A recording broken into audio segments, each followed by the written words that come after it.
অপমানটাই না সে করবে অপালাকে, এটা ভেবেছ?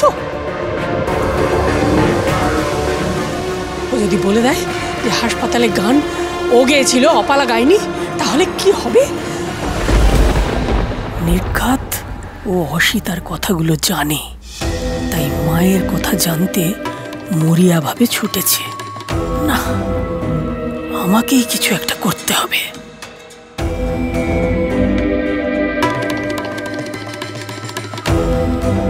প্রমিলা, যাও আমার ফোনটা নিয়ে এসো, যাও।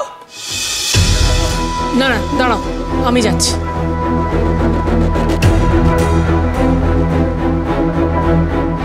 চিনি চিনি চিনি পৌঁছে গেছে জানি। আমার প্রিয় বন্ধুরা, এবার চলুন আমরা সবাই আমাদের অনুষ্ঠান মঞ্চের দিকে এগোই। আমি জানি আপনারা সবাই খুব এক্সাইটেড আমার নতুন অতিথি অপালার গান শোনার জন্য। চলুন তবে।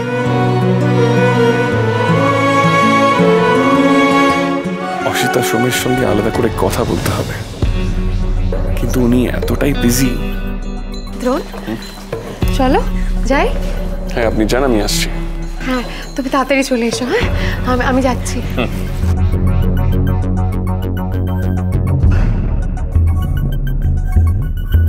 কি হলো দ্রোণ, তুমি এত পিছনে? একটু পিছিয়ে পড়েছি। বাহ, তুমি তো খুব সুন্দর কথা বলতে পারো, দাদুর গুণ পেয়েছো। ম্যাম, আপনাকে একটা কথা জিজ্ঞেস করবো? হসপিটালে আপনি যার গান শুনেছিলেন তার মাকে কি আপনি চিনতেন? যার গান শুনেছিলাম মানে সে তো অপালাই। তার মাকে কি আপনি চিনতেন? কেন জানতে চাইছো বলবে?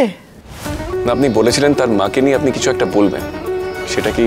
অপালার মাকে নিয়ে যা বলার সেটা তো আমি অপালাকেই বলবো ইয়াংম্যান। এখন ওর প্রোগ্রামটা শেষ হোক, এখনই ওর মনটা আমি বিক্ষিপ্ত করতে চাইছি না।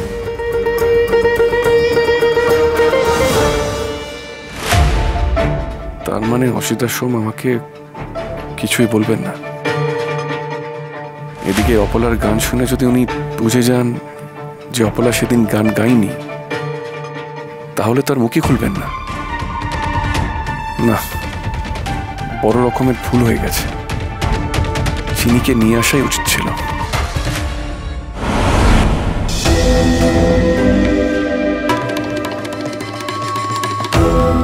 চার্জ নেই, আবার একই ভুল বারবার কেন হয় আমার কে জানে।